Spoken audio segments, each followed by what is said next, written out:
Hello and welcome to my YouTube channel easy English. तो आज के इस वीडियो में हम बात करेंगे अबाउट पार्ट्स ऑफ स्पीच। क्या है पार्ट्स ऑफ स्पीच? बहुत ही बेसिक सा टॉपिक है लेकिन उतना ही इंपॉर्टेंट है। यही चीजें आपकी पूरी इंग्लिश में यूज होती हैं, यही बार बार आपको यूज करके सेंटेंस बनाने होते हैं, इन्हीं का यूज करके आपको जो है बड़ी बड़ी पैराग्राफ्स लिखने होते हैं। अगर आपको इनकी नॉलेज नहीं है, यू कांट राइट। ठीक है, तो पार्ट्स ऑफ स्पीच, पहले इसका मतलब देख लेते हैं क्या है।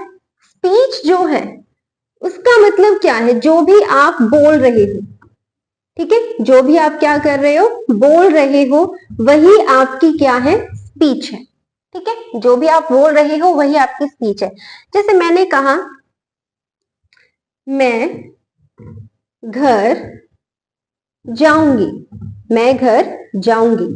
हिंदी में बता रही हूँ क्योंकि अभी इंग्लिश में मैं सिखाऊंगी तो आपको पता चल जाएगा। यहां मैं जो है वो एक प्रोनाउन है। मैं क्या है? एक प्रोनाउन। घर क्या है? एक नाउन है। और ये क्या है? एक वर्ब है। क्लियर? तो ये जो पूरी लाइन, ये जो पूरी आपकी स्पीच है, अभी मैंने बताया ना स्पीच क्या है, जो भी आपने बोला है वो आपकी स्पीच है। तो मैंने ये लाइन बोली है, अब ये लाइन इन तीन वर्ड से मिलके बनी है। ठीक है, तो ये तीन वर्ड्स क्या है? इस स्पीच के पार्ट्स है। इस स्पीच के कितने पार्ट्स है? 3 पार्ट्स। तो हर पार्ट जो है कुछ ना कुछ नाम है उस पार्ट का। मैं जो है वो किससे बिलोंग करता है? कौन सी कैटेगरी में जाएगा? प्रोनाउंस की।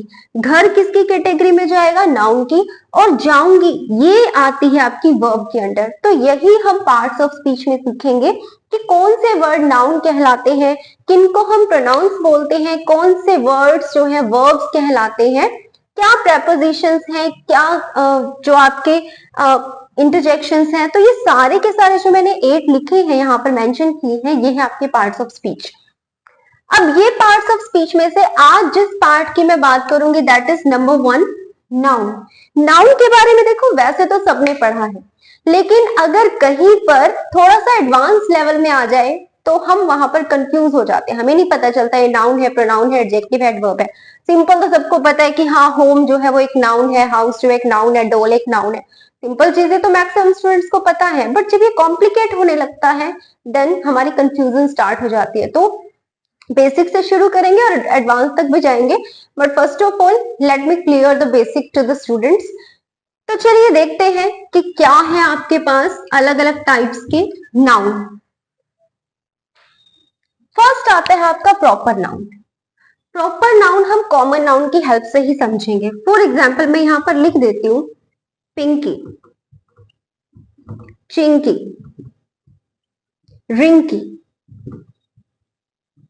इन तीनों के लिए मैं एक वर्ड यूज कर सकती हूँ, वो वर्ड क्या है? गर्ल। गर्ल किसको बोलते हैं? लड़की को। ये भी एक गर्ल है तो इसको भी मैं गर्ल नाम दे सकती हूँ, इसको भी मैं गर्ल कह सकती हूँ, इसको भी मैं गर्ल कह सकती हूँ। तो गर्ल क्या है? इन तीनों के लिए कॉमन वर्ड है, तो वो कॉमन नाउन की कैटेगरी में जाएगा। क्लियर? जैसे देखो मैंने लिखा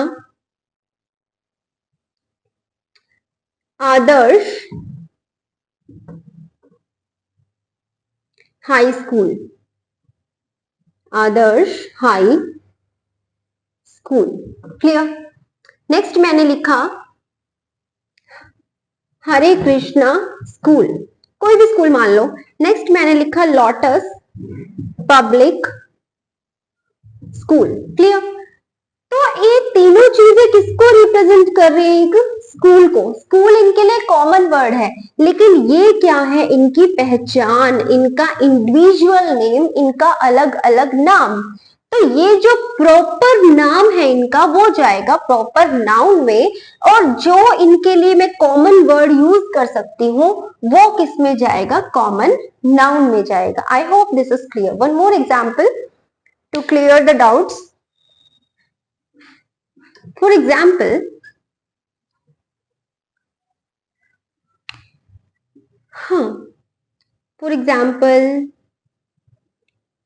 पुसी, लूसी और जिमी, ये तीनों के लिए मैं क्या वर्ड यूज कर सकती हूँ? कैट। आपके घर में जो है जिसका नाम आपने पूसी रखा है उसको भी मैं कैट बुला सकती हूँ। मेरे घर में है, मैंने उसका नाम लूसी रखा है, लेकिन कैट तो बुला सकते हैं, कैट तो वो है ही। जिमी, ये भी एक कैट है। कैट जो है इन तीनों के लिए मैं वर्ड यूज कर सकती हूँ। तो ये क्या है, एक कॉमन वर्ड है। क्लियर? तो ये किस में जाएगा, कॉमन नाउन में। और ये जो पूसी, लूसी, जिमी, ये क्या है, उनके पर्टिकुलर नेम है, प्रॉपर नाम उनका जो है जिससे उनकी पहचान है। मैं लूसी को बुलाऊंगी तो लूसी ही आएगी ना, ठीक है। अगर मैं कहूँ कि मुझे कैट चाहिए तो आप क्या करोगे, कोई भी कैट उठा के मुझे दे दोगे। लेकिन अगर मैं कहूँ मुझे लूसी चाहिए तो आप जिस कैट का नाम लूसी होगा वही तो लेके आओगे। अगर मैं आपको कहूँ मुझे स्कूल छोड़ दो या मुझे हॉस्पिटल छोड़ दो, तो हॉस्पिटल, शहर में अगर 10 हॉस्पिटल है, आपको जो भी पास में मिलेगा आप उसमें छोड़ दोगे, ठीक है। लेकिन अगर मैं कहूंगी मुझे इसी हॉस्पिटल में जाना है, नाम दूंगी मैं आपको कोई, तो आप उसी पर्टिकुलर हॉस्पिटल में मुझे ड्रॉप करोगे। तो प्रॉपर नाम क्या होता है, जो उसकी पहचान है, यूनिक नाम है जो उसका।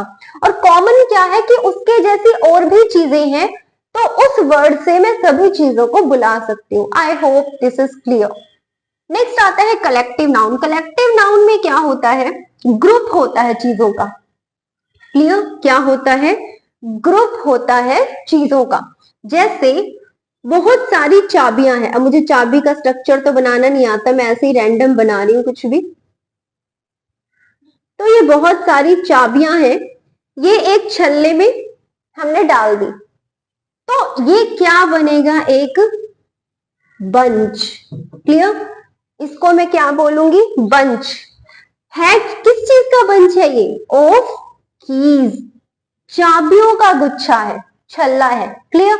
अब देखो, अगर आपको इसके साथ वर्ब लगानी है, बंच ऑफ कीज, यहां पर कई बच्चे क्या लगा देते हैं, आर लगा देते हैं, ठीक है। या वॉज वर में से लगाना है तो क्या लगा देते हैं, वर लगा देते हैं। तो ये प्लूरल थोड़ी ना है।